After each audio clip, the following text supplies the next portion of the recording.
Ассалаумағалейкум, қазақ елі.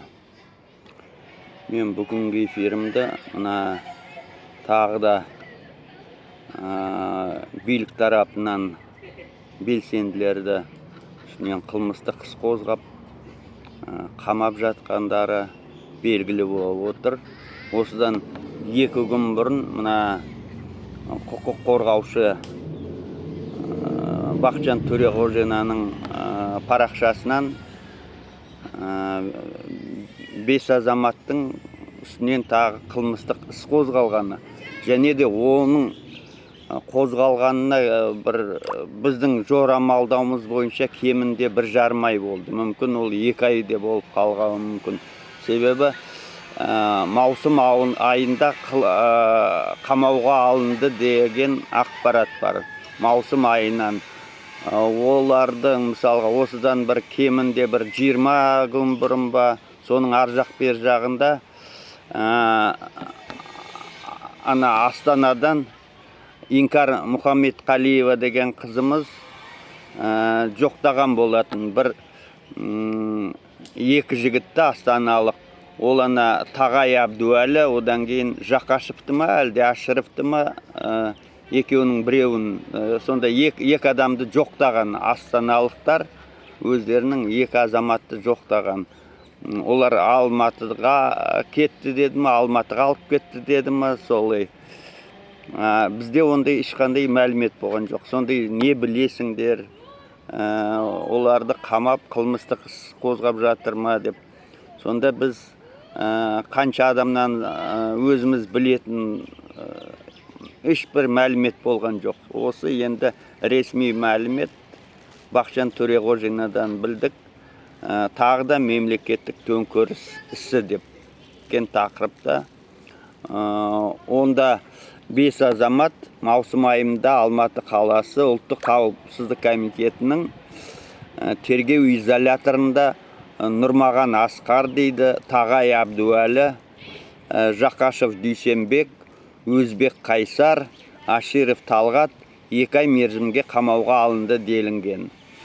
Оларға Қазақстан Республикасының 179 бабы билікті басып алу немесе ұстап тұруды насихаттау деген бабы бойынша айып тағылып отыр.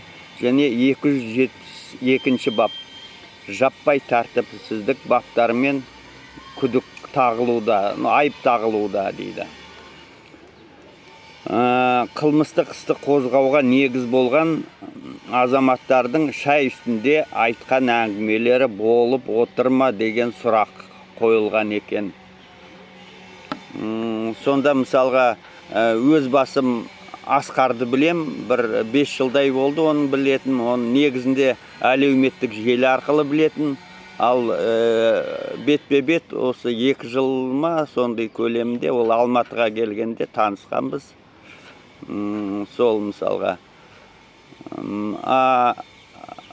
Өзбек Қайсарды мен 3,5 жылдан асып кетті білген. Ол қаңтар қырғыны кезінде алаңда бірге болдық. 2 тәулік бойы бірге болдық. Ешқандай неге арандату, неге берілген жоқ. Қайта өз-өзін дұрыс ұстаған азамат ретінде білем. Ал енді олар қайдан мысалға билікті басып алу, оны олар қалай мемлекетті басып алады? Және не дейді? Жаппай тәртіпсіздік ұйымдастыру баптары.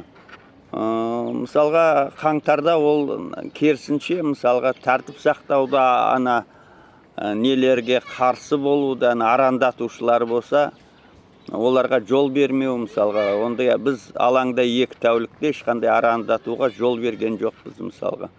Мен содан білем Қайсарды. Мені 3,5 жылдан асты. Ал енді оларға ол қалай олар экстремист болып шығады мысалға. Асқар ол Қарағандының азаматы мысалға. Астанада жүреді, Алматыға анда-санда келіп тұрады қонаққа. Енді Алматыға келесап, олар бірден осындай қылмыстық топ ұйымдастыра салды ма, астаналық екі азаматпен, ана үшіншісін тағы білмеймін мысалға. Екеуін ғана білемін мысалға. Олар нені еске салады? Баяғы кезектен тыс президент сайлауын өтерден 3 күн бұрын мына тағы да 7 азаматтың үстінен қылмыстық іс қозғап еді ғой.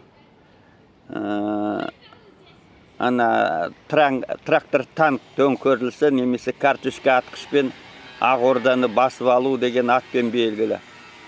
Міне сол сияқты онда да ас үйде әңгімелерден аспаған әңгіме, бұл да дәл соны еске салады мысалға. Ас үйде болған әңгіме, іс жүзінде ештеме болмаған. Осындай мысалға күлкі келтіретін, бір жағы нені ыза қоздыратын әңгіме. Бұл қалай, не деген бұл бассыздық, не деген заңсыздық. Қалай ғана осындайға барады мысалға. Ол әңгіме үстінде не айтылмайды мысалға. Қазақта мақал бар ғой, қымызды кім ішпейді, қызды кім айттырмайды деп. Сол сияқты ол мысалға бұл ешқандай қылмыстық іс қозғалатын не емес. Ал енді бұл жөнінде мен сұрастырып келе жаңа мына сотқа келгенде бұл істі енді осы тағы да мемлекеттік төңкеріс ісі деп ат қойып алған. Бақытжан Төреғожина бұған 2 адвокат дайын екен, біреусі Ғалым Нұрпейісов, біреу Жанар Балғабаева. Үшеуінде мемлекеттік әзірге дейді. Ал енді мына Жанар Балғабаева мен Ғалым тағы өз адамдарын қосқысы келеді. Мына Төлеген ағамызды қосып ассақ па деген ниетіміз бар дейді. Енді ол дұрыс, мысалға осындай Төлеген, Ғалым, Жанар Балғабаева, олар мықты адвокаттар мысалға. Белсенділерді қорғап көзге түскен. Міне енді тағы да қосымша ақпарат болса мен сұрадым, енді басқа ақпарат жоқ, енді қосымша хабарлаймыз. Ал енді тағы біз ана бір жоқтаған азаматымыз бар. Ол ана Ерлан Кенешбаев, Қарағандыға барғанда оны Қарағандының полициялары әлде ішкі қауіпсіздік комитеті ма қайсы екенін білмейміз әзірге. Оны да қамауға алған екен. Алған естігенбіз. Оның қандай іс қозғалды, қандай айып тағылып жатыр, ол жайлы түк хабар алған жоқпыз. Мен оны әлеуметтік желіге жарияладым, сұрау салдым. Тұшымды жауап болған жоқ. Осыны да мен қазір ғана Ғалым Нұрпейісовтен білдім. Ол да толық нені білмейді. Бүгін-шігесіне дейін. Бірақ анық біледі, қылмыстық іс қозғалған екен. Оларды да 2 айға қамағанын, және Ерлан Кенешбаевтың қасында тағы 2 адам қосып берген, 3 адамның үстінен қылмыстық іс қозғалған. Ол да егер қосымша мәлімет болып жатса айтармын дейді, басқа бізде мәлімет жоқ. Ерлан Кенешбаевты Қарағандыда ұстап отыр. Қылмыстық іс сол жерде қозғалған 3 адаммен. Және ол жерге неге адвокаттар, сенімді адвокаттар тағайындалмаған десе, Қарағандыда дейді,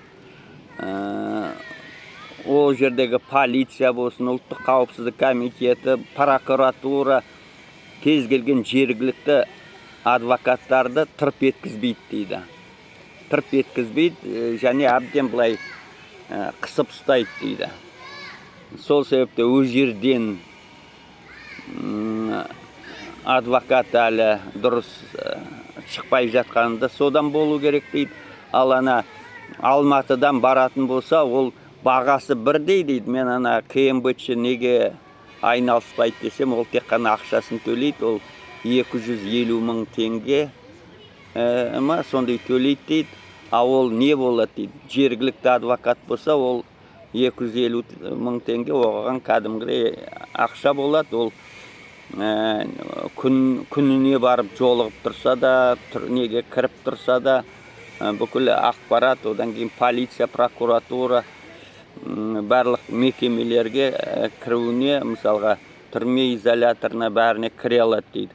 Ал бізден Алматыдан баса біз әрбір барған сайын, мысалға, самолетке билет ары бері алсақ, қонақ үйге жатсақ, ол тағы да өзін-өзі ақтамайтын нәрсе, мысалға, дейді. Міне осындай проблемалар болып жатқан көрінеді. Ерланның ісі бойынша. Енді осы, енді менің бар білгенім, осыны бәріңе сол өзім естіген қалпында жеткізіп отырмын. Қосымша мәліметтер болса, тағы да жариялаймыз. Эфирде кездескенше осыны эфир таратыңыздар, комментарий жазыңыздар, лайк қойыңыздар. Эфирде кездескенше.